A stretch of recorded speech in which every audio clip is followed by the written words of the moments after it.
but that's okay. You guys seem like a fun crowd. I'll introduce my guest here. I'll introduce the performers that'll be here tonight.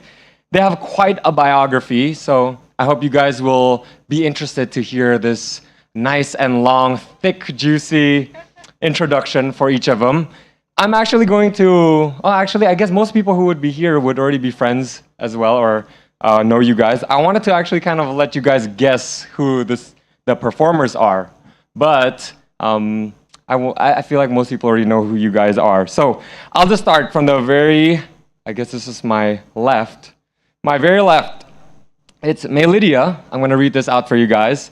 Simatupang. So she enjoys reading short stories and poems, believes that reading literature works teaches her different perspectives about a particular topic.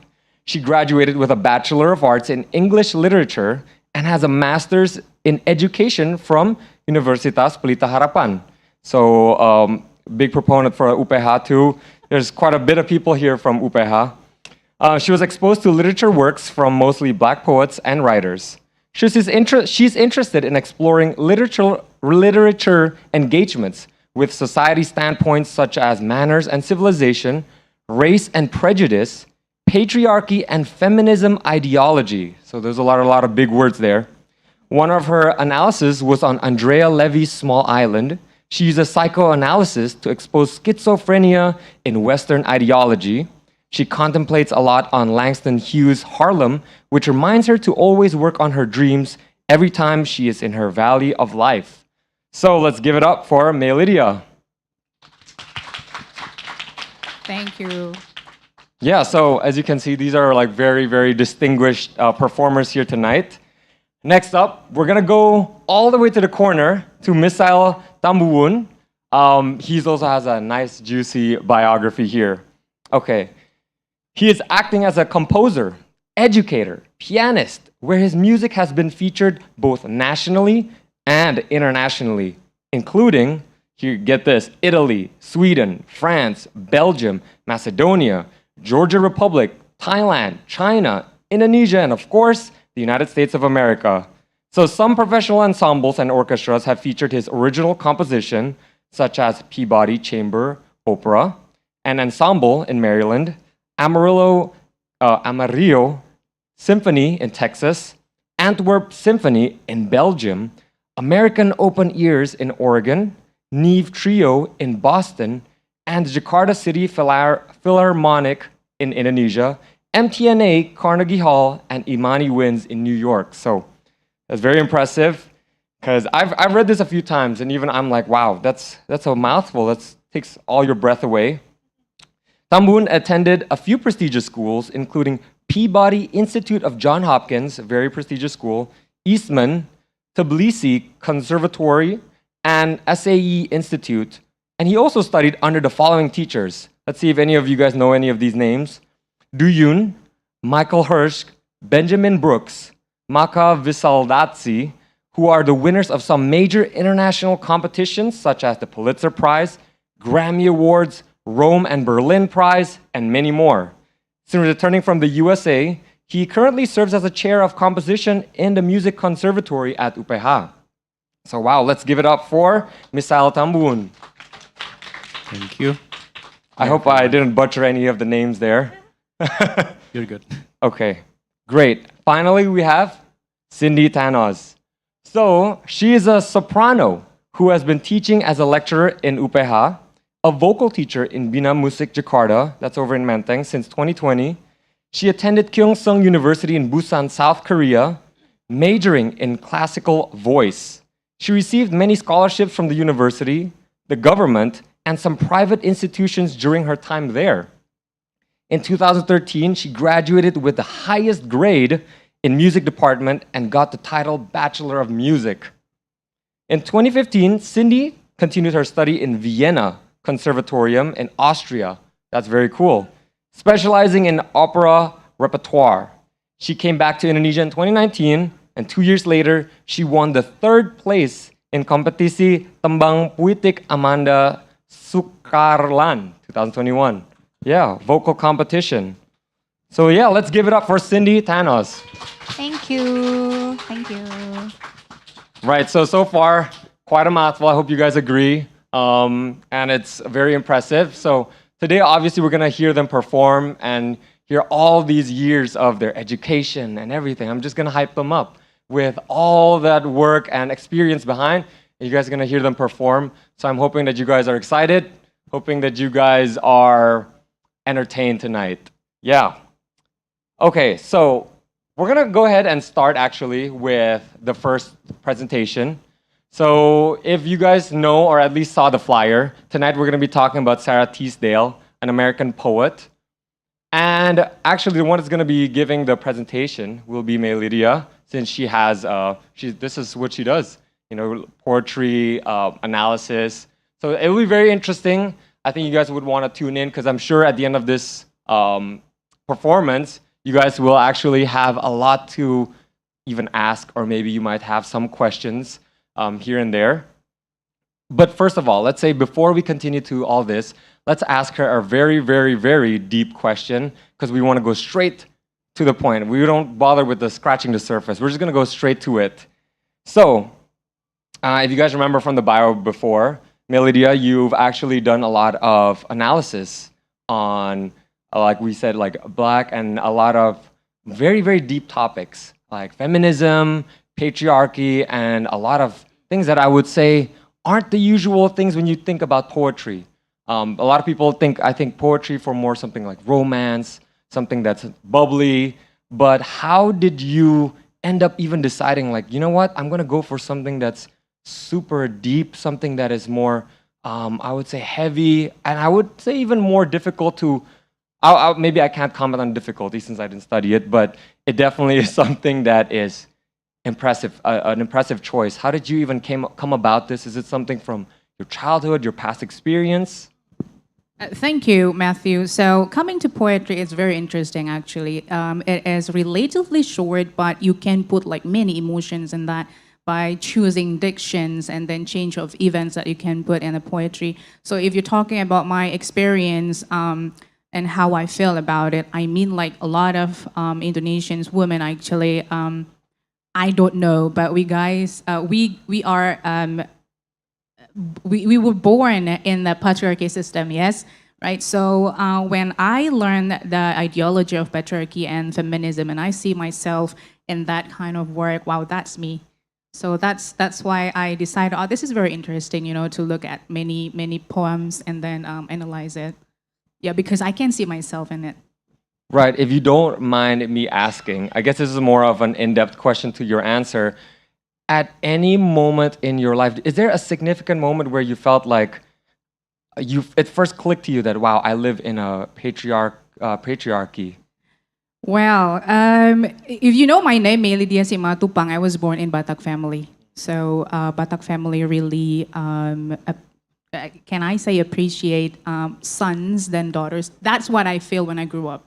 That's what I felt when I grew up. So there were times that I needed to do all of the domestic things, all of the chores at home, and then my brothers, they can do anything they like. So why do I have to do this at one point? Because when I went out of my house and then my brothers went out of my house, they needed to do that too. So I think they need to learn, but that's the system that makes us, you know, things like that because of the system. So whenever I learn about feminism and then I know that it is an ideology and patriarchy also an ideology. Wow, so ideology actually makes society. You know, that's very interesting. Yeah, indeed. I think if anything, that just shows that whether you come from any parts of the world or even any parts of life, I think sometimes the experiences bring you and make you who you are, even just discovering like what you end up wanting to do in the future. It sometimes ties all the way back to your family, yes. all the way back to your background. Yes, right? Yes, yeah. Okay. Yeah. So yeah, I mean, I hope that gives you guys also an understanding of like how Melidia decided, like, you know what, I'm gonna go into reading or even analyzing poems like this, or poems that have a lot of more emotions, a lot of poems that might be more difficult to read or even understand by, I would say, the general public, for those who aren't in literary majors. Thank you. Yeah. So let's go back to a lighter note. I like to let's go back and forth the balance of emotions tonight. We're gonna have a roller coaster here, just like hopefully the performance later. We'll have a roller coaster of emotions. So we're gonna go with number one, of course. I hope you guys don't feel like too much of this is like a lecture, but we do want you guys to come out of this learning a little bit or two about what we're here about today, about Sarah Teasdale, about poetry. I mean, we're all, at least to some point, enthusiasts in poetry or at least in performance. So we want to make sure that when you guys come out of this, you're like, oh, I learned a little bit or two. Or at least if not, you feel entertained somehow. So there will be a question and answer section, and please, by all means, when you absorb any of this, anything that you don't understand that we haven't covered, please feel free to ask us later on. Yeah, I guess we'll just start right into it. So, okay, I guess we'll go straight into who Sarah Teasdale is. I'm sure a lot of people are also wondering why we're even here gathered tonight to think about this. Yeah, in Bahasa Indonesia we know this idiom "nggak kenal maka nggak sayang" ya. So let us know Sarah Teasdale a bit. So Sarah Teasdale is actually a lyrical American poet who was born in 1884 to a wealthy and religiously conservative family in 1884 in St. Louis, Missouri. So she was actually homeschooled until the age of 10 because of her poor health. And in 1914, she married to Ernest Felsinger, a businessman. Lucky her, if I can say, because her husband gave her like freedom to concentrate on her writings. Yeah, and then in 1916 they moved to New York City. But sadly, something happened in 1929. She divorced Ernest Felsinger because she felt unloved. And also left behind, very lonely, because Ernest Felsinger was a businessman and he was always away for a business trip. And this is the tragic end of Sarah Teasdale, if I can say tragic, because on January 29, 1933, she passed away in New York. She took overdose, prescription meds, and then suicide on her filled bathtub. Very tragic story, actually, of her life. So that's why I can feel many emotions in her work, actually. Okay, I guess just a quick question from that. Would you say that her overdosing, is that something that she had anything to do with something she experienced in her life from her marriage, or is it through more of like just her works and just who she is? I think because what she experienced, maybe later in my analysis, you will see maybe how she ended up in suiciding to end her life. Wow. Okay. So I guess also a note for the husbands out there: don't go on too many business trips. Yo, businessman. Right. That would be a very, very sad thing once if you have to put your wives through that. So yeah, I guess we learned a little bit about that. Let's move on to what her works are. Okay, her works.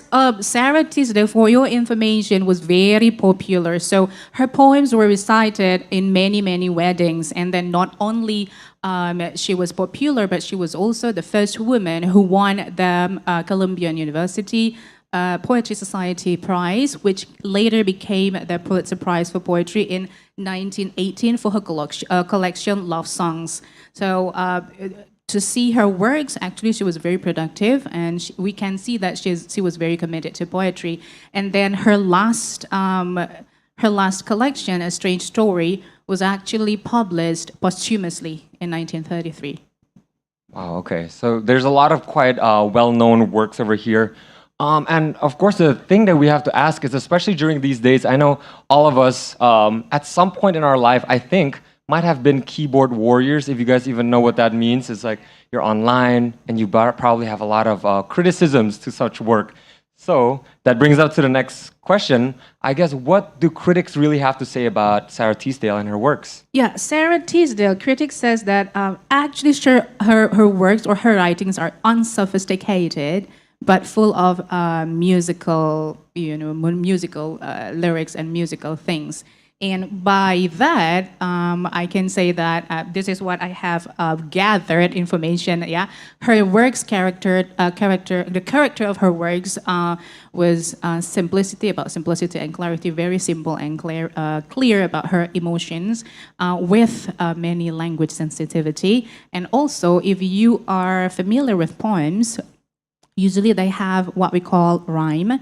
It's maybe ABAB or AABB or things like that. But for her work, it's actually occasionally. You won't find that in many poems. Okay, yeah. I mean, that's pretty. I hope you guys also see that these are probably what a lot of people were thinking as well, and you could see it as probably a theme as well, right, for her works, from what people perceive, what people feel like, what they get out of this. I would say, is there any common, common themes in her writing? Yes. As you know, her life, her love life, yeah. So the common themes of her writing is actually subject that dealing with passion and romance. Yeah, that's maybe because maybe people think, yeah, it's poetry, so it's about romance, it's about love. Yeah, that's one of it, but also about tragedy, heartbreak, sorrow, and general emotional trauma. Then we're going to look deep in that later on, and also about the changing perspective of beauty, love, and death of a woman. Wow. That's very deep. That's why, as a woman, also I can feel Like you can relate. Yeah, right? I can relate to her works. Yeah, I mean, I think even as hopefully for the women in the crowd, that's something that hopefully you'll feel as well when you hear the poem. And I guess even for men, like you can, when they hear this, it's not exclusively for girls as well, but for guys, it would probably also touch you in the soul. This is something I didn't know though. For poetry, you guys actually have different ways of criticizing or different criticisms. Yeah, there Right. in literary work we have several, if I can say, methods or criticism to look at literary works and then get meaning from it. Okay, so what did you use for your way of your criticism for Sarah Teasdale's work? Okay, so the criticism that I use is actually, psychoanalytic criticism. I don't know whether you guys are familiar with this, but this is very interesting. This criticism is very interesting.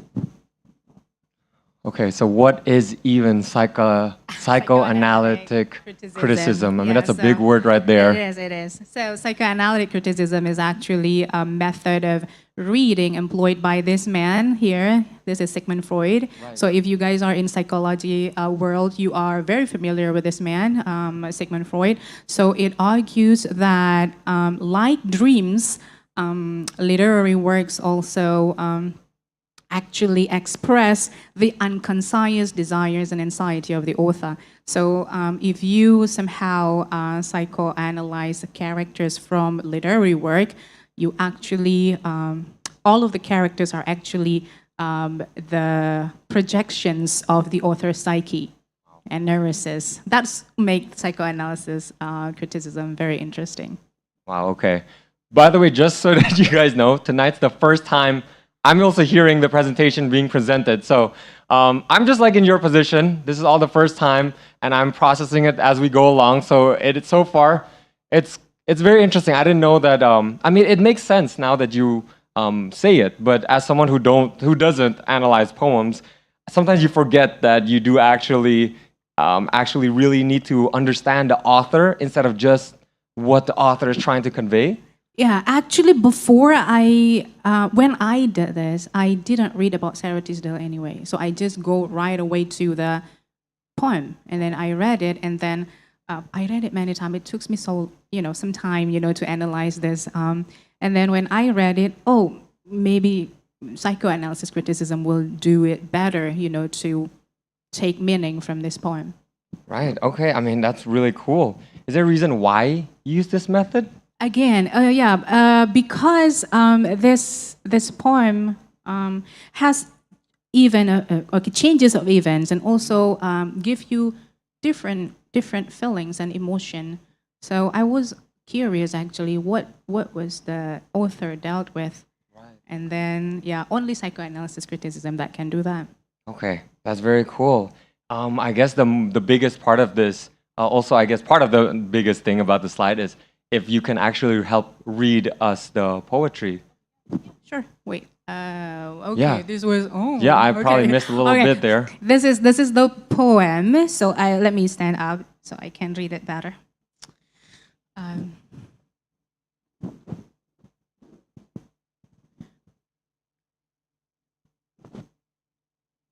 Songmaker by Sarah Teasdale. I made 100 little songs that told the joy and pain of love, and sang them blithely, though I knew no wit thereof. I was a weaver, deaf and blind. A miracle was wrought for me, but I have lost my skills to weave since I can see. For while I sang, swift and strange, love passed and touched me on the brow, and I, who made so many songs, am silent now. That's Songmaker. Wow, I mean, it's crazy that it's not even that long, but yet I the know, analysis is yeah. so deep, right? Deep, yeah, because when you read it and then you put yourself into it and then you understand what's the feeling and emotions there and what is happening in the events, then you might know and understand what the analysis is gonna be. Okay, so I guess that I know that you have an analysis already prepared as well. And I know you use the psychoanalytic, is that the right way? Criticism, right? So what is the meaning behind the poem that you use that kind of criticism? Yeah, it's what I got. Yeah, what I got. Maybe we have different thought about it when you use that psychoanalysis and criticism, or maybe when you use other criticism. But when I use psychoanalysis criticism, I get that the speaker here got like emotional crisis.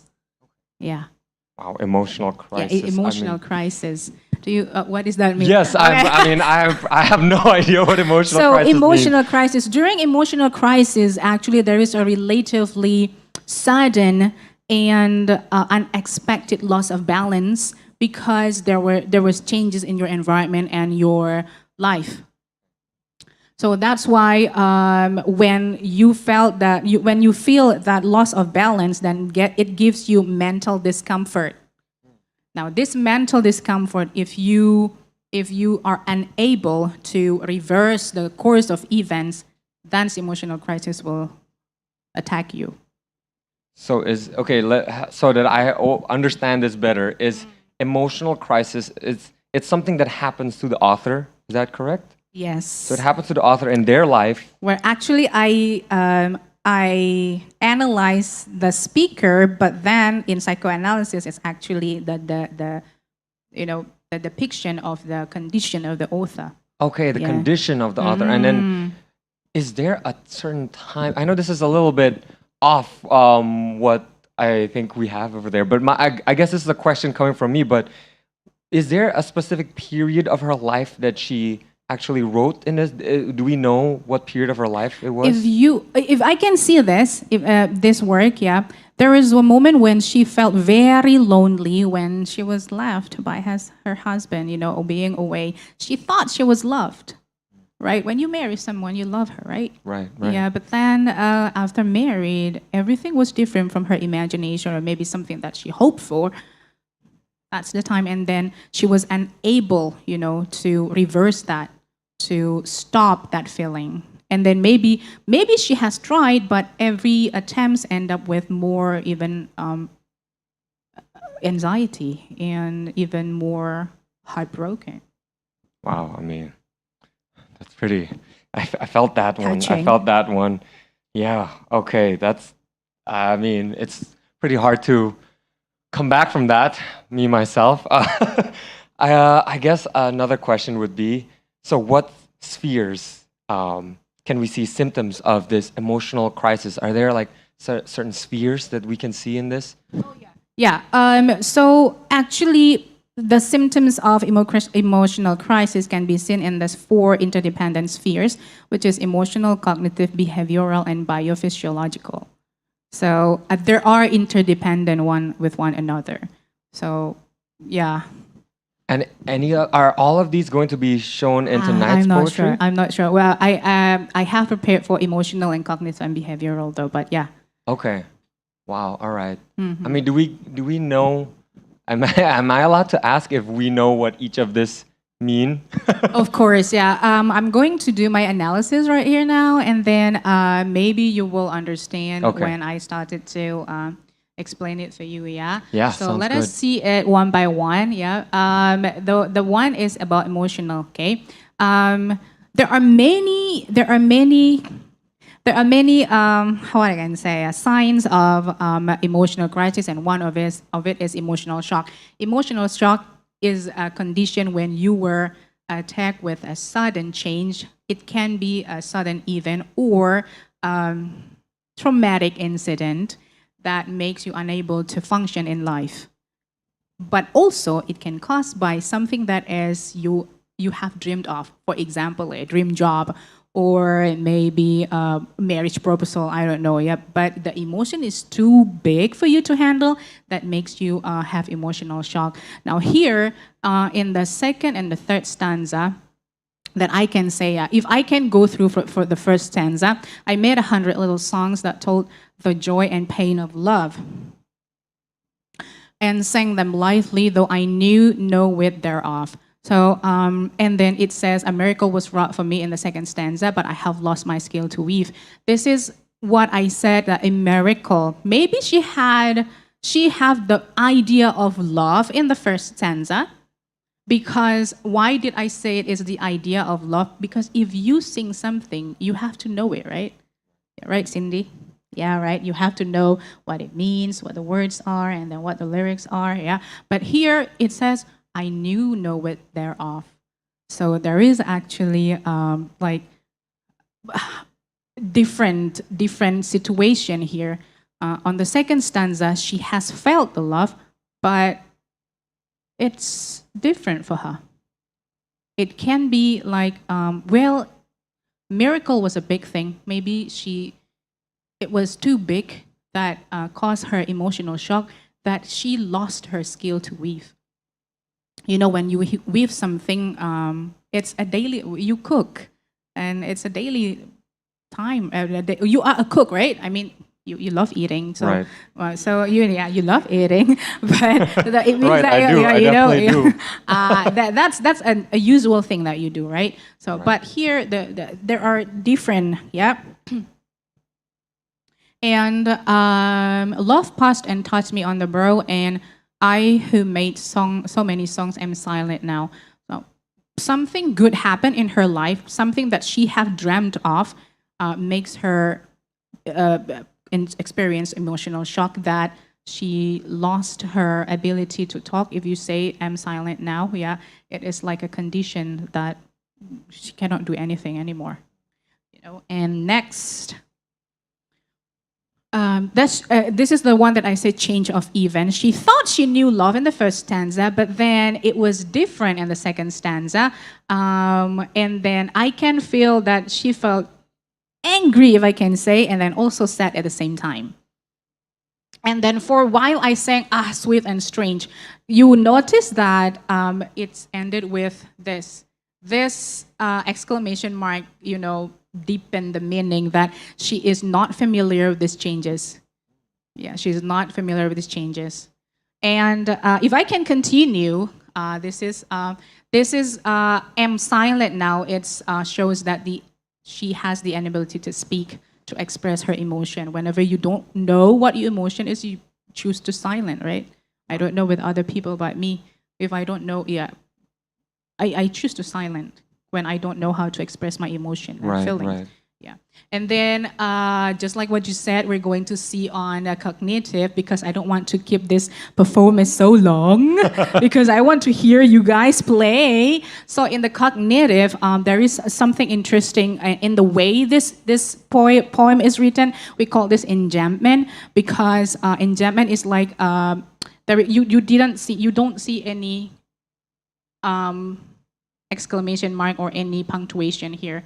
So usually they will put like this or this. Yeah, but here, no. So we call it enjambment. The way this is written is just to give depth into the meaning. Cognitive means that you are unable to do whatever it is that you usually do in a daily life. Yeah, that's what I can make it into a short one. Yeah, and also distorted perception of events. Again, just like what I said, she thought she knew love, but that it's different from what she has imagined. And the feeling was so big that she cannot handle it. And also the behavioral. If you see blithely, difficulty in controlling emotion in life. Blithely, you might say that in a carefree manner, but it also can say in inappropriate way. So here I can see that it's difficult for her to control her own emotion.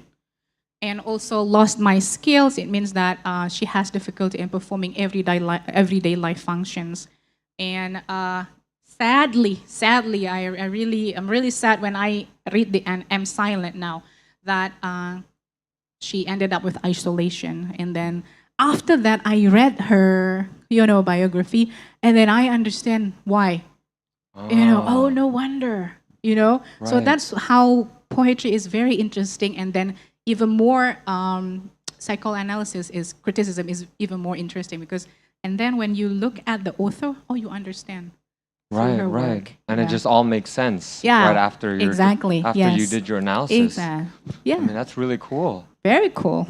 I had no Yeah, idea. yeah. So much went into it. I had no idea. Yeah, so that's my analysis actually about Sarah Teasdale, Songmaker. Okay. Yeah. Thank you so much for sharing that. I mean, let's hear our round of applause for Melidia. Thank you. By the way, we spoke earlier just now before this, and it was you mentioned that it took you a month, right? Yeah, it took me a month. A month actually. to come up with understand that. what is happening in this 3 stanzas. Right. Yeah. I mean, that's crazy. Imagine if it's even longer. But that's you can see how just in depth everything is. So it's gonna be what we'll be performing tonight, right? So it's very interesting that you understand now the analysis of the poem, and you can hear later on how it's going to be performed. Yeah. I watched them, rehearsing, Right. and then I can see all of the emotions there. Right. Okay. So I Yes. hope people are Yeah, excited. that's very nice. Yeah. People are excited. Thank you so much for that very in-depth analysis and I mean, I guess that's your own performance, right? Yeah.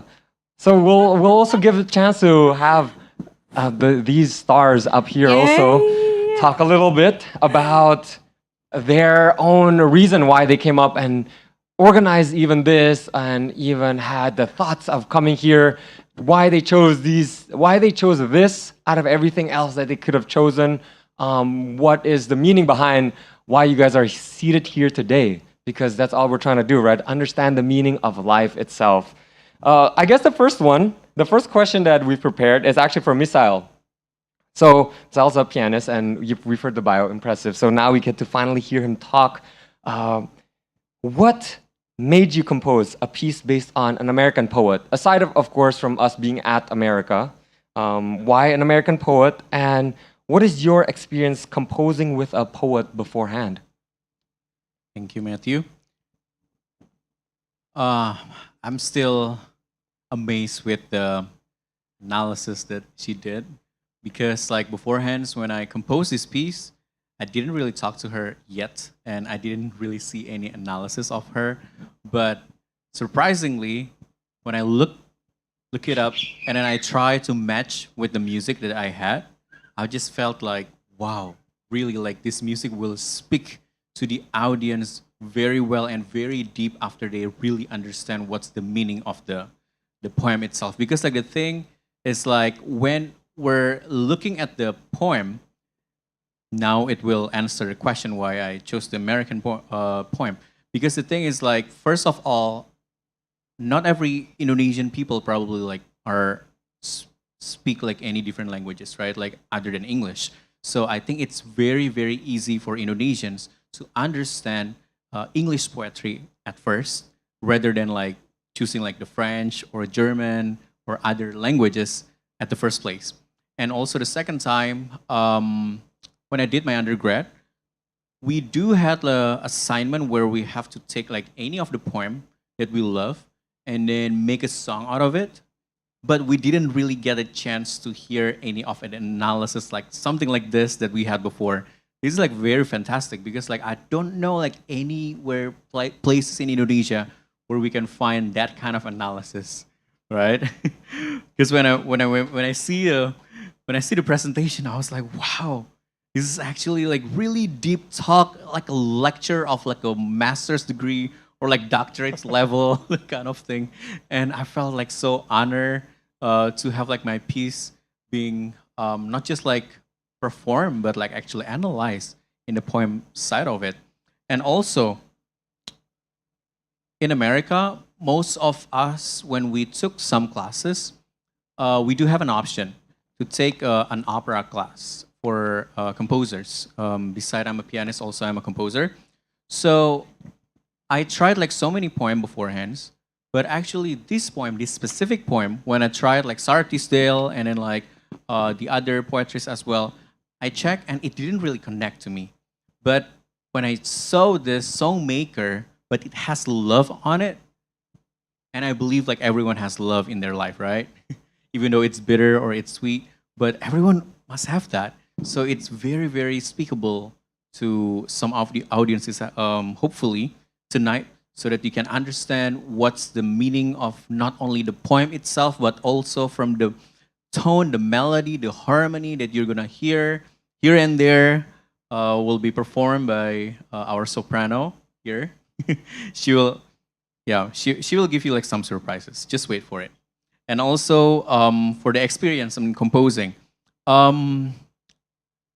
believe it or not, I think it took me like about 5 years to compose an art song. So most of the time I compose, it's for the instrumental pieces, but not really for the art song. And maybe we haven't really touched this yet. Okay, thank you. I'll talk about that later. But the reason why I didn't really want to do the art song, not because I don't want to, but just because like it has a lot of analysis in it. First, second, I cannot be just like out of sudden an English literature expert at the same time while I'm composing that. I need like one person who actually guide me through composing all these pieces so that this piece is not just like, hey, I have this piece and then I want to show it to you, but actually that piece actually can be so meaningful to you guys. And there's like one class that I wouldn't be able to forget until now. It was guided by Tony Arnold, one of the Grammy Awards winner.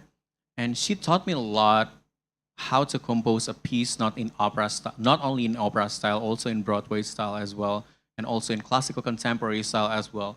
And she also a very, very good singer. She's one of the members of the ICE, International Contemporary Ensemble, based in Columbia University. And over there, like I did a lot of like art songs. Beforehand, I did one art song, but when I took lesson with her, I did, I think like 7 to 9 art songs where everything was performed actually back in Peabody. And when I saw that, I felt that I think I should make like one mini opera. And then when I did one of the mini opera, actually one of the teacher, not just like a teacher, actually she's one of the Met Opera member, Metropolitan Opera, if you guys know. And she just came to me and she just like, hey, Misael, I was in the audience 2 days ago performance of you. And I was like, oh, really? Did you enjoy it? I'm sorry if I did mistake. And she's like, no, actually you should like compose this for Met Opera. I was like, what?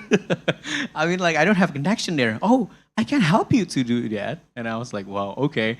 Then I still remember that message until now, because like that just like made not just like my day, but actually really like give me like a mood booster for me to just find out like some of the poetries, like, and then like to see what I can do with my skill, with my knowledge and the talent from God, so that like I can bring that music around to the people who need to listen to the music. Oh, thank you for that. That was very in depth. Thanks for sharing. Thank you. You're welcome. It's, I mean, there's a lot of interesting things that. Yeah. Let's give it a Thank you. round of applause. We still have many questions for you, but there's so many things that you mentioned over there. I mean, Sarah Teasdale and all that. But I really wanted to ask you. Actually, you mentioned the Broadway genre, right? And it'll also tie into Cindy, actually. So I guess it'll be more a first part, I guess, a question for Miss Al. Second part, a question for Cindy. But from you personally, Miss Al, what would you say? Who or what is your influenced you to explore this Broadway genre? First one is Andrew Lloyd Webber. Everyone knows, right? Oh, yeah, we love him. And the second one is William Balcom. He's still alive. He's teaching in the University of Michigan School of Music. And I learned a lot of techniques from him just because not I adore him, just only adore him, but also I teach his techniques at the conservatory to some of my students. And it's not only like the most, like the other like most common opera or like most other common ragtime music or like some other pop music out there. But his Broadway music actually really speak not from the side of the singers, but also from the music itself. That's just like make me really want to, write music more and more, not only from the opera side itself, but like I really like following like William Balcom like so much. One of the pieces that really speak to me is Adam and Eve.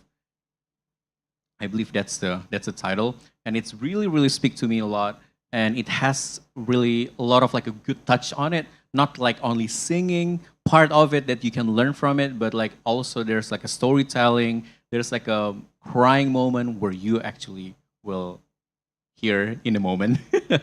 she's going to cry without any preparation, but you will see. That's just like I got the inspiration from the William Balcom. Wow. Okay. I didn't know that there were so many genres. Obviously, we've heard the Broadway genre in the States, and there's also the opera genre. So I kind of wanted to ask also Cindy, if you don't mind, what would you say, especially as someone who sings in a classical voice, what's the difference, would you say, since this is going to be performed like Broadway style, which is like a musical, what would you say is the difference between, let's say, a Broadway style and a classical singing style or even opera?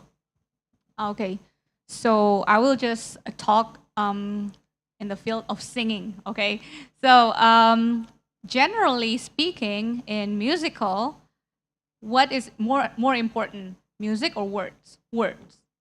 Okay, but in opera, classical singing, what is more important, music or words? Music. I don't say that like words are not important in, for example, in opera plays, but it's just the music itself is just more than the words. So it's in general, maybe not every opera or every musical is like that, okay? And another difference from the technique itself. So in musical, generally, you need a lot of twang in your sound. So that twang is that voice that sounds so bright, wide, and even the resonance is like very much to the front. It's like the forward resonance. While in classical singing, you have something similar but different at the same time. So it's not twang, but we want to have that nasal resonance. So that twang in your sound looks like this. But nasal resonance in classical singing looks like this. So it's very different, all right? So like, that's why maybe a lot of you, if you like listen to classical singing, opera, you will feel like, wow, the sound is so full, so round, so focused at the same time. Yes, but it's also like warm because it looks like a circle. But then in musical singing, mostly like this, very, very bright. Oh, thank you. Yeah, that's actually a pretty good explanation for that. I guess I'll bring it back to Miss Al then, since you did compose this, and now since we do understand the difference of opera, a little bit of classical, at least in the singing part of it, why, Misael, did you decide that you were going to pick Songmaker out of all of Sarah Teasdale's work to perform, especially in this genre? Yeah, I think I answered that before, right? Right, a little bit, yeah. Yeah, from the love touch of it, but like also from the analysis that what she did from the behavior, cognitive as well. Like I think this poem very fit to the performer's characteristic. Just because of what? Because like the thing is like when I compose some music, I can't be just like, hey, I want to compose something, but for nobody, or like, hey, I want to compose something for somebody who I do not know. But the thing is like, since I do know her capability and also her techniques, so that like I chose some of the poet where this poet can be transformed into her music, not only my music, so that like she can express everything, what she has, what she got, just because like not that I know her of in 1 or 2 years, but we've been knowing probably 5, Maybe 6 years. Yeah. From the very random trip. I remember that. But like when I watched her perform, and I was like, wow, I think she has a very good voice in one of the genre that I'm gonna compose for her. Once I knew that she come back to Indonesia, then I just immediately contact her. Hey, let's do some project. How about like one of the poem? Then we're gonna gather some of the poem. One of the poets, probably like from the American poet, just because like it's an English poet where everyone can understand the poet itself, and she's down. Then I'll be like, okay, then let's get to the work, and we'll see the requirement, what things that I should know and I shouldn't know about you, in performance-wise, not in her personal life. That's it. Right, thank you for clarifying on that. Okay, none of us here are obviously composers, or maybe there are in the crowd. I don't know. Oh, well, there you go. We have a composer in the crowd. I personally am not a composer, so I wouldn't be able. I wanted to ask this. I mean, it's pretty impressive that we have another composer here. Very cool. But I think on the most part, nobody else is a composer, at least not that we know of. I kind of wanted to ask on your, how should I say, compositional process of Songmaker. I'm sure there's like a process that you go for, because I wouldn't know at all. Yeah, thank you. The process is actually quite simple, just because I do have the template for some of the pieces when I work with the art song. But first of all, as what I said beforehand, that you should really know who are the performer that you're going to work with. Just because not because like you're good enough or like you're not good enough, so that you have to know them first, but just because like it has to be fit to her voice, her character, her unique voice. What can she do? What she cannot do? I cannot just like use like a very crazy range where she's uncomfortable with it. So first, personally, I contact the performer, ask her her availability, so that like, oh, I'm down to perform, but when is it, right? And then second, after that, then I ask her for his strengths or weakness, so that I'm not gonna like, like give her like some crazy or danger notes where she cannot do some leaping, for instance, or like she cannot do some screaming, for instance, or like she cannot do some splitting, maybe. Like there are like some acting moment, like you will see. You will see what she will do. Okay? And then the third one, that I have to classify each stanza what she's doing beforehand, but like in a musical way. Because the thing is like, I do not know how to analyze what she is doing, like she was doing beforehand, but I need to know which stanza that has the emotion, which stanza that needs to put more emotion into it, which stanza that needs to have like a more subtle voice and subtle moment and mood and also vibes. I cannot create the vibe. That has to be like all story has to connect to each other. Because like if I just like try to use or like try to work from the first stanza and then like go to another one and go to another one, then probably my music is not going to be well connected at the end. But here, the hardest part is actually to fit what she can do with the emotion that is already waiting for me, that needs to be packaging, that needs to be in a one full packaging that doesn't have to be like too much. Because I don't want to sell myself, but I have to sell her, the Sara Teasdale itself, right? And also the performer itself.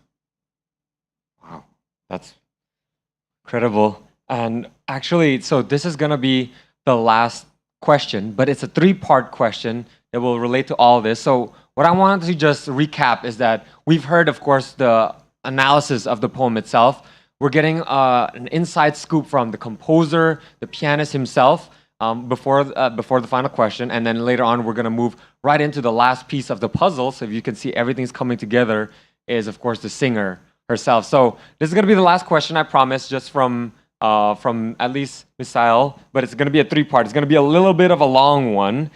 So I guess this ties into you guys. What does the composer, you yourself, hope that the audience tonight will learn from the piece? That's number one. And what do you see as the future of Broadway in Jakarta? And lastly, of course, sorry, it's a long one, but the last one is, are you hoping to have another event like this? All right, thank you for three questions. Those are all the big questions. Okay, first one, I'll try to answer it. Yeah, first one, what do I expect from the audience? Poem without music, I think they can speak to the audience, but not everyone are the visual person. Some of you guys probably an audio person that needs to have like a mediator. In this case, it's music. That I really want you guys not just to know the poem itself, not just only understand, but to feel actually the poem itself. It's alive, even though like the writer is already like passed away. But I want this poem to be alive. That's why like we're here to watch the performance, not only just like to see, but like actually to feel how the moment how she write the poem back then you can feel it like right now. Not just because like I want this poem to be like very popular or anything like that. No, just because like some of the music in these days, they don't really care. Some of the composers, probably, I will say, not all of them, but like some of them, they don't really care like what the audience feel, most likely. But nowadays, like we do really need like some of the songwriter and also composers who really need like a second, at least like a third voices, like a feedback, so that they know like, hey, actually your music is really good, or like, hey, actually your music really speak to me. Hey, actually your music is very, very anointing to my life. You know, things like that. It's just like a more than like everything for composers and songwriter. Instead of, hey, I enjoy your performance. That's like nothing, you know what I mean? Because like everyone can enjoy the performance. We can enjoy like Bach performing like his music. We can enjoy Prokofiev performing his music, but we don't really know like what it is. We don't really know like what he feels. We don't really know like what he understands with his music. But in this case, I want the audiences could speak through music, could speak the poem itself. Hey, I watch this poem and I go back home and actually I really understand and I memorize the poem just because of the music. Not because like, hey, the music is good, but like, what is that poem? I don't really like that. You know what I mean? So everything has to be very connected. And also, you asked, do you see any future through Broadway in Indonesia? I would say yes, if some of the composers in Indonesia, there's one composer here, right? Yeah, it's Gavin. Thank you for coming. And also one of my students here. Thank you, Dylan. That's the homework for you guys. To what? To promote some of the pieces, something like this, to the world. Just because of what? If you guys go to Manhattan, to New York, Broadway is everywhere. Even though like the music is not all about Broadway, it's all about American music. You still have a chance. You still have an audience who are waiting for your music. So please, please, just write a lot of music. Grab all the performers. A lot of like hunger performers out there are waiting for your music. And the last question. Yes. All right. Am I planning to have this kind of event? Probably, I already talked to Cindy about this. That probably about 6 to 7 poets that we're going to try to make in one mini album. So that Sarah Teasdale, Broadway or whatever genre in that album, it will speak to the audience from different genres and different backgrounds. Actually, the second poem of the music itself for the second poem is already done and it's already being performed in one of the pieces called The River, right? And the piece itself called Influx, it was performed a few months ago in North Jakarta in one of the museum over there. And surprisingly, it gathered a lot of audiences too, because now it's in a Broadway genre, but like back then, for the second poem that we did before for our second project, is actually we're working together with the painters. So the painters are painting some of the pieces where they're listening to the music that we're producing.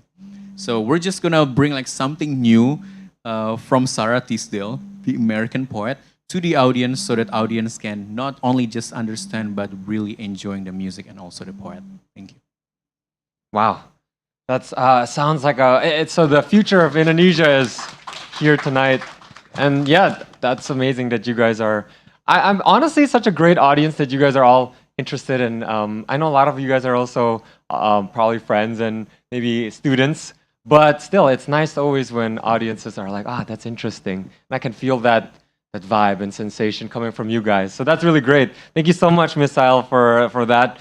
I'm going to transition that based on your last statement of at least the audience and just what they actually want. You hope for them to learn about from today's performance, what you want them to learn and take home. I'm going to tie that in to Cindy, because Cindy is you're also a performer here tonight. What do you hope that the audience will take from your performance of course, Sarah Teasdale's poetry?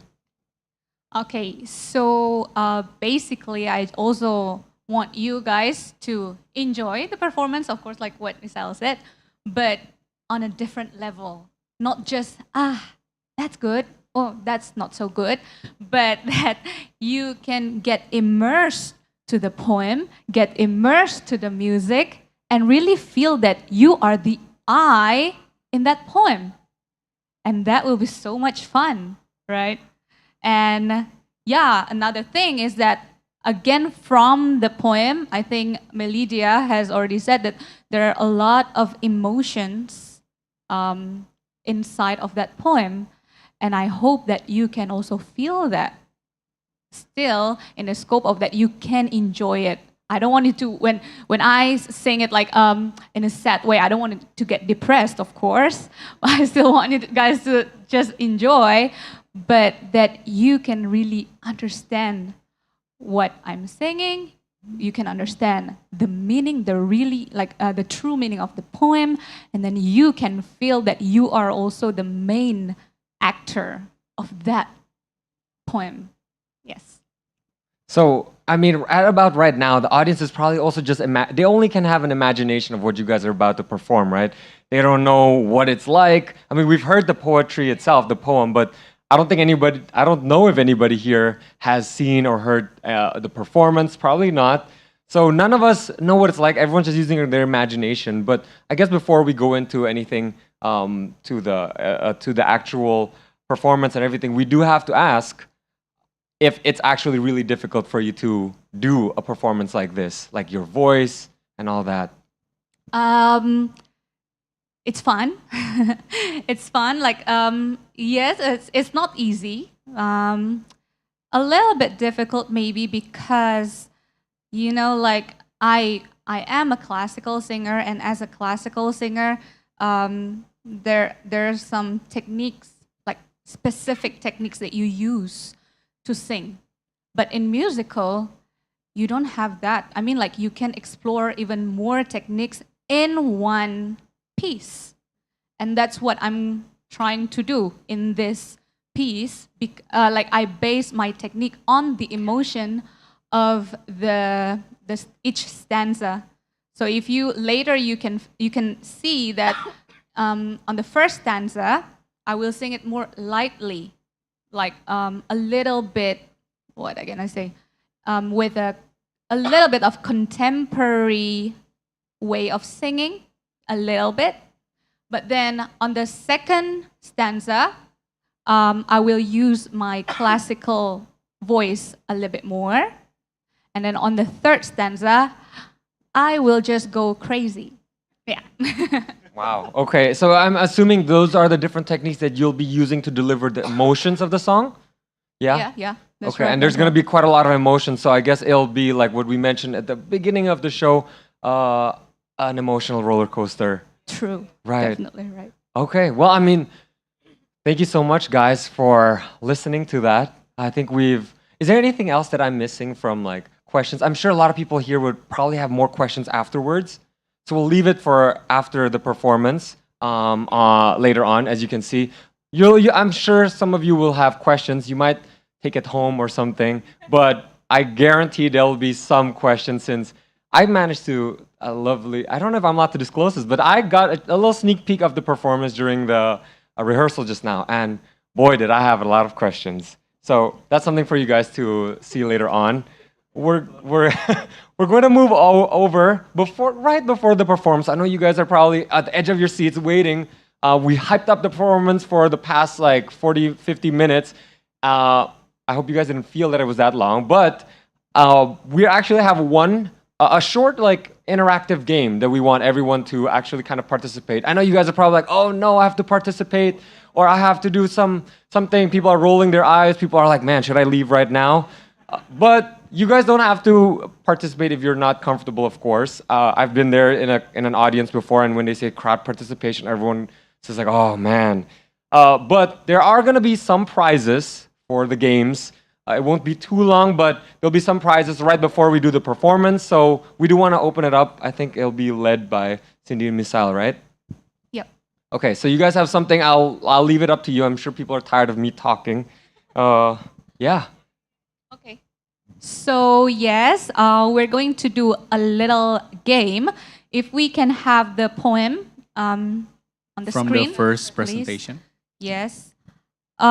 So this is how we'll do this. So I have prepared 2 sentences from the poem. Later you will see.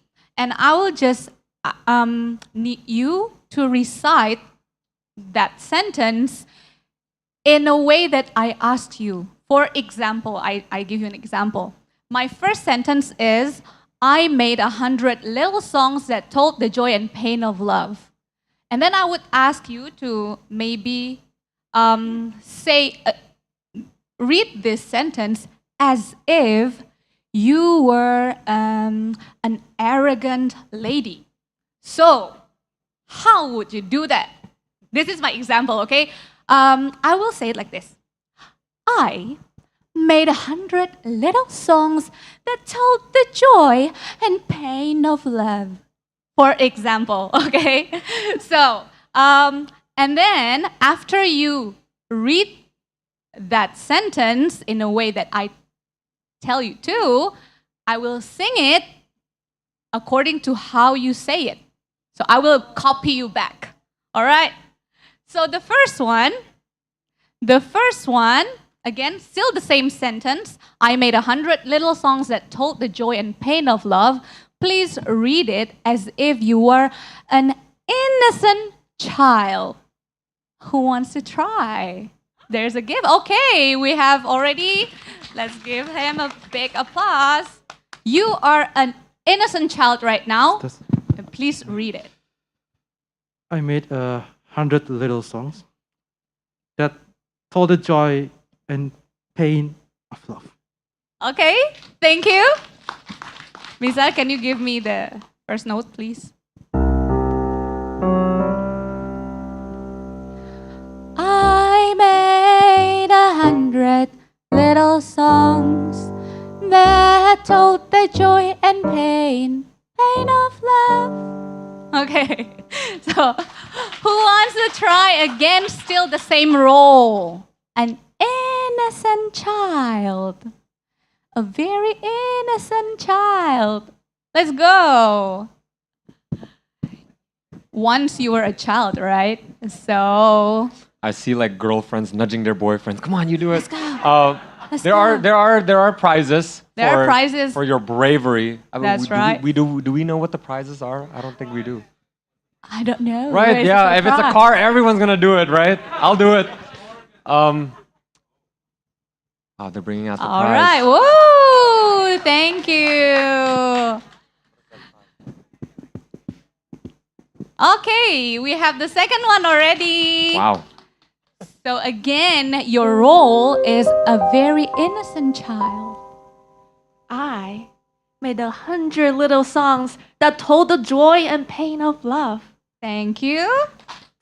I made 100 little songs that told the joy and pain of love. Thank you so much.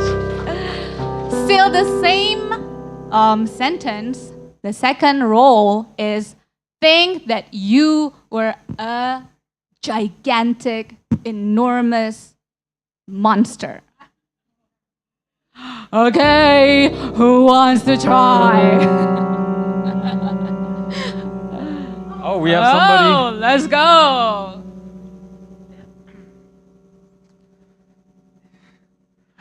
I made 100 little songs that told me the joy and pain of love. Woo! Thank you. I made 100 little songs that told the joy and pain of love. Thank you. Okay, do we still have any prize? Okay, great. The last one for the first sentence, so still the same sentence. Are you going to do it? The gigantic voice, or I have the second option, ka? Minion. I cannot. Can I do the gigantic? Sure. You can even sing it directly, I think. I made 100 little songs that told the joy and pain of love. Let's give a big applause. Wow.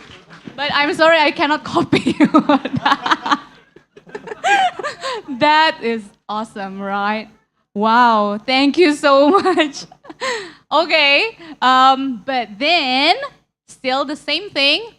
Minion, who will try in the role of minion.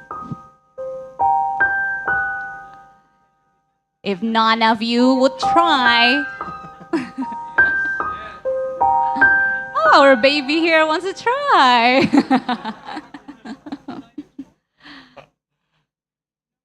No one?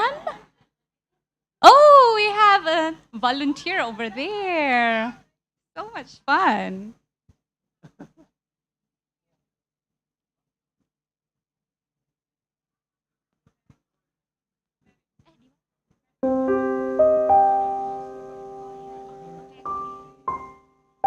Okay. I made 100 little songs that told the joy and pain of love. Oh, that's cute. Thank you. Okay, I will sing it like that. I made 100 little songs that told the joy and pain of love. Okay. Good. So we still have more, right? 3 more. Perfect. Perfect. Okay, so let's move to another sentence. I was a weaver, deaf and blind. So from the second stanza, the first sentence, okay? The first one, I want you to read that sentence as if you were a crybaby. That you cannot stop crying. Who wants to try? Anyone wants to try? You cannot stop crying and then just read, I was a weaver, deaf and blind.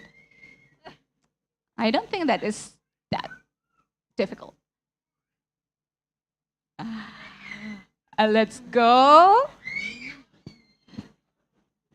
Don't be afraid. There's nothing like right or wrong.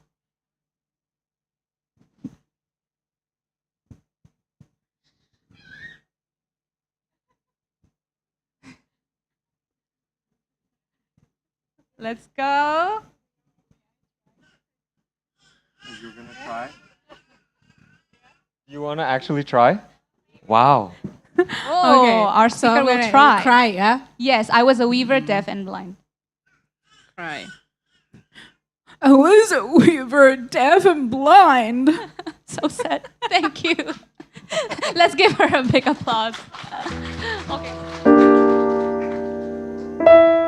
Okay, so I will sing.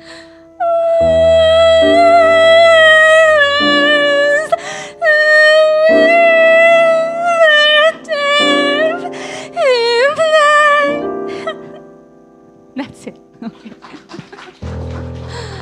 I guess we still have time for one more. One more, okay? So now the same sentence, I was a weaver, deaf and blind, but you were, okay? Just imagine that you were creepy psychopath or like creepy clown that cannot stop laughing. Like that, okay? As you say, I was a weaver, deaf and blind.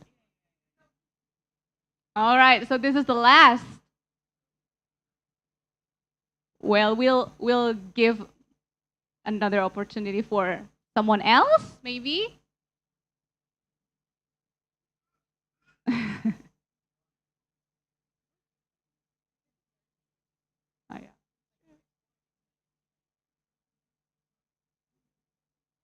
Anyone?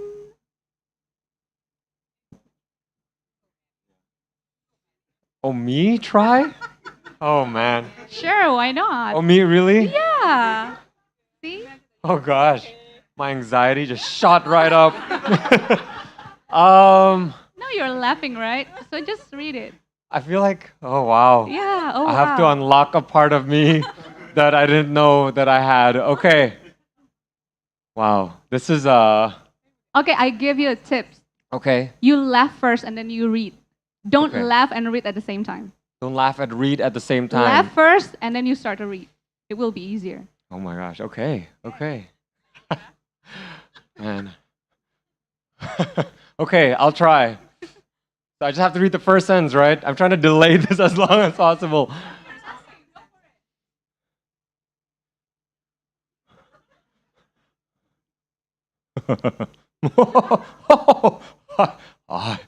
I was a weaver, deaf and blind. I feel like no, that actually sounds like Dracula. How about you know what? I'll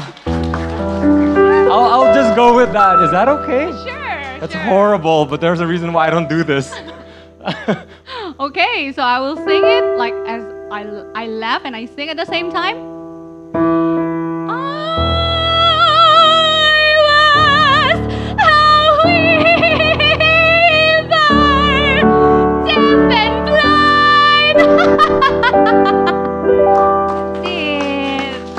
Okay, so thank you for you guys who have participated. I give back to Matthew.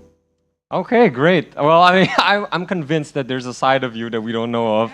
I mean, that was very impressive. And really, like, big round of applause for everyone who decided to perform. Takes a lot of guts. Takes a lot of guts. Like, that's probably very difficult to do. So actually, really, there's really nothing much left after this except the actual performance, right? I'm not wrong, right? Okay, so yeah, so we've all like come to this pinnacle where we're about to see the actual performance brought to us by Misal and Cindy. That's gonna be quite exciting. But yeah, I'll actually give the floor up to you, and this will be the first time that I see this in front of quite a crowd. Yeah. Okay. So.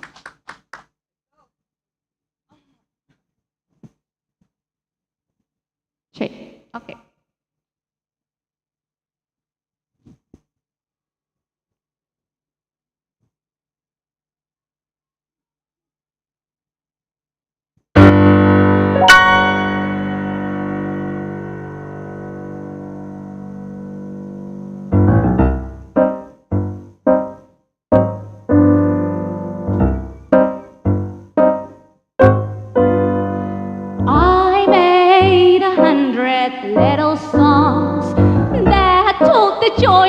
pain of love. I made 100 little songs that told the joy and pain of love, and sang them lightly, though I knew no wit thereof.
Thank you.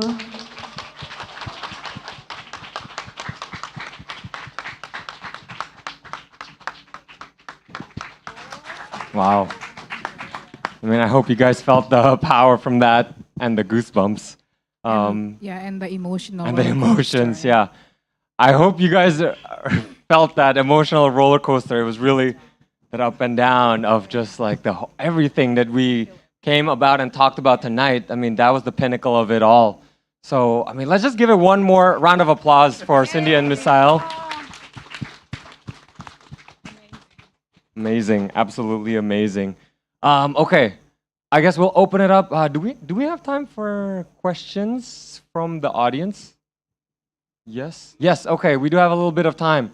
I'm sure some people might need a little bit to just like let it sink in. But does anyone have any questions that maybe we didn't even talk about tonight, or questions for, of course, the performers tonight? We'll just open it up for everybody to ask. Or even for the internet. I don't know if there were internet questions, but let's just go with the audience first. I'll ask my first question before you guys have any. Maybe you guys can think about it while I ask. I guess it's gonna be for Cindy. Actually, for the both of you guys, Cindy and Misael, which part of that was the most difficult to perfect when you guys were rehearsing it?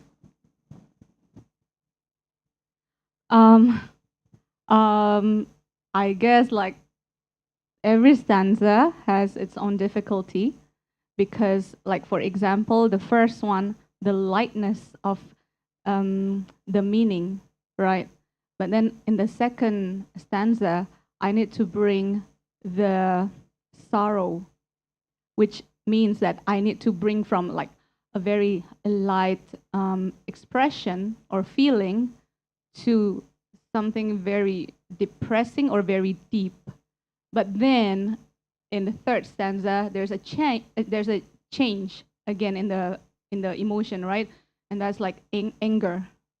So I think like the change from one stanza to another, that's the difficult part.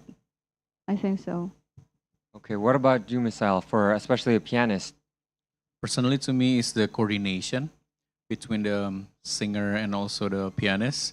Yes, because I cannot just like play by my own, but not try to listen to her.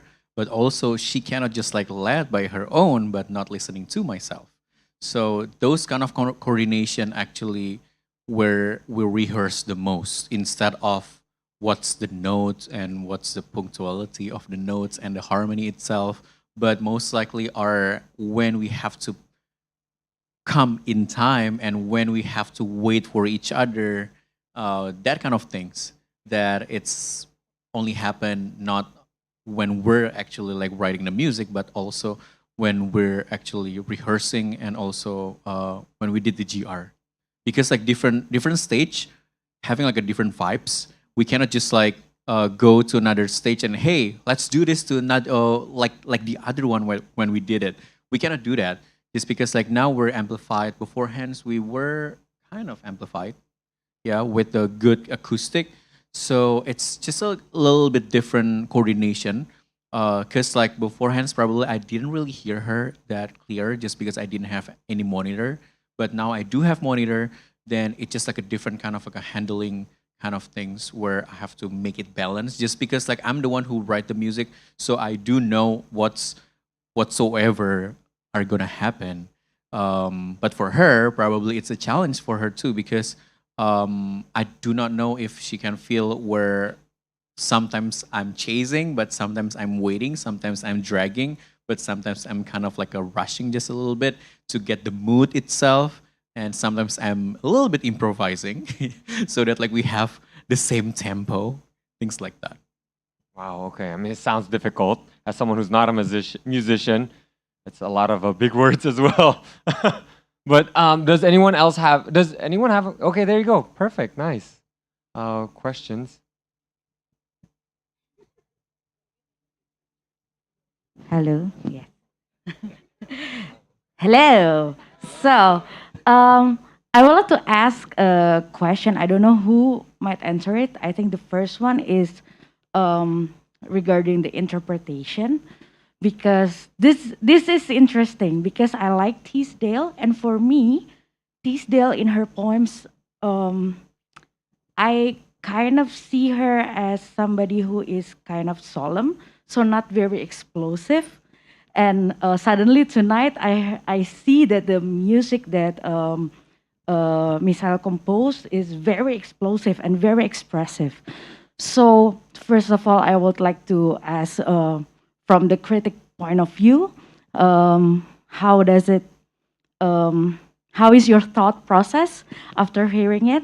And then for Misael as well, do you take how much percentage maybe, or what is your consideration in putting such explosive emotions into the composition itself, and how much does it affect with the genre itself? Because this is very Broadway, right? So does it affect more, or is it purely based on your interpretation of the poem? Thank you. Okay, so the first thing is about the critics, right? So there are several things or several critics that we can find in literary, and different critics will produce different analysis too. So when I came up with this, just like what I have told earlier, that it took me like a month or more, I think, yeah, when I read this, because I need to really understand what is this poem about, and then feel the feeling, and then, you know, sometimes you have a lot in mind, and it needs time to put it in writings. Yeah, I have, you know, it's a challenging thing for me, like to put your minds into writings. So whenever I read this poem and then find out what is, you know, curious about what is hidden here, why do I use psychoanalysis criticism? Because I think that's the best tool that I can use to take meaning from this. But if you use other criticism, like, I don't know, maybe other, like we do also have feminism, yeah, maybe you will find different meanings to things like that. And then surprisingly, when I have written down everything, and then I was not sure, because just like what you said, maybe Sarah Teasdale was characterized by, just like we said, it's very solemn, and then very calm. And then I sent my analysis to Misael and said, "Bro, this is my analysis. Please look at it. Is it aligned with your music? I don't know, because I need you know, we need to be aligned." And then he said, "But it's realistically aligned with my music, man." And then it's surprisingly, you know, it's a surprise thing for us too, right? When you read my analysis, and then when I saw your what do you call it? No, not the rehearsal, the one that you sent with the score, and then I read his score. That's just the same with what I have felt and in my analysis. So that's what from the critics. So different critics actually can produce a different meaning. That's from me. I hope that's answer your. Thank you. Yeah.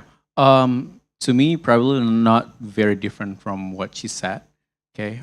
Just because, like, for a person who has a very solemn characteristic, it doesn't mean that she doesn't really express herself in any ways.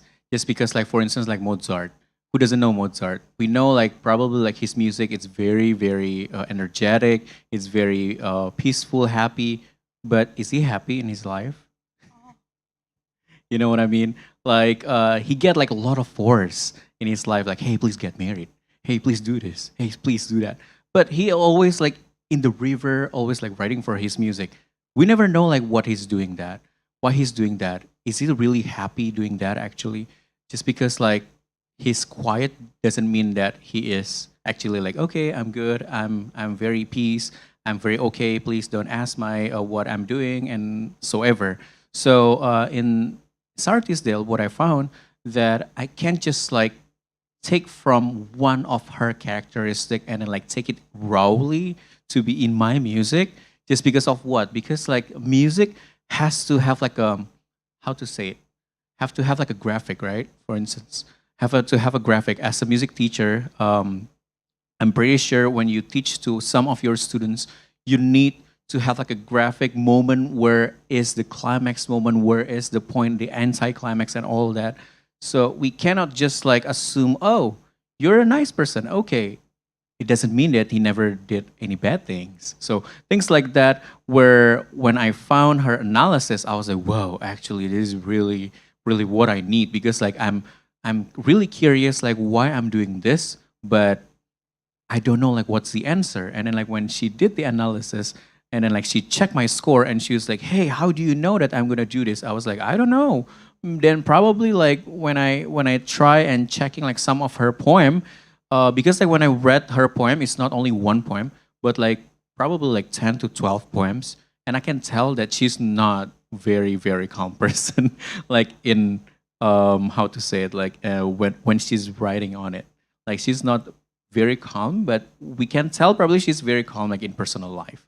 But when it comes to the writing, it has like a lot of like roller coaster like emotional in it. Especially like the river, the one that we did. That river is not a river. That river is not a calm river. If we know a river has to be like very calm, soothing, right? Like it has to be like giving us like a lot of like a peaceful, a lot of like a freshman enjoyment. But this river is not a river that we normally knows. But like actually this river it has a lot of like what is that called? Branches, where this river can go to the sea, can go to the ocean, and it will just like distinguish if this river is actually quite peace, or actually this river has a lot of like a flow or like water flow, but deep down inside the river.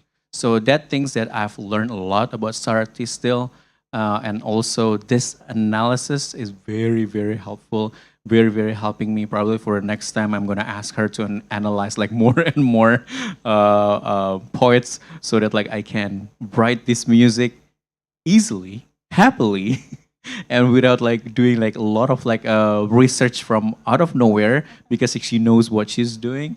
And I know what I'm doing after she told me what I have to do it. Thank you. All right, thank you, Miss Al. Thanks, Miss Al. Thank you, Melidia, also for answering that question.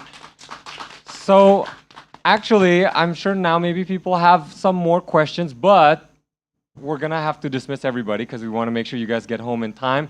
So I think that you might be able to ask some questions to the performers outside. I'm sure outside, or you could even bombard them with emails or DMs, something like that. But we have to unfortunately make it a close to ensure that everybody gets home on time. But let's just give one more last round of applause for today. And the round of applause also goes to you guys as well, because you guys are such great audiences. Thank you so much for coming all the way here, listening to performance, participating, and everything. So that's all from me. Yeah, we're good. Thank you so much, you guys. Thank you so much, everyone. Thank you, everyone, for coming. Next event. Have a good day. Okay, thank you, everyone. Thank you, everyone, for your participation today. And I would also like to thank our performers and speakers today. We had Cindy and Kamisel. Thank you so much for the wonderful performance, and also to Lydia for sharing to us your knowledge, and also to Matthew for moderating today's event. And now, are you guys interested in attending more of our events? Okay, so if you guys are interested, you can visit our website at www.hcamerica.or.id, and you can also visit our social medias. Make sure to follow us. We've got Instagram, Twitter, Facebook, and also YouTube at HC America. All right, everyone, I think that marks the end of our event. Thank you so much for joining us today, and see you soon at the next At America event. Good night, everyone.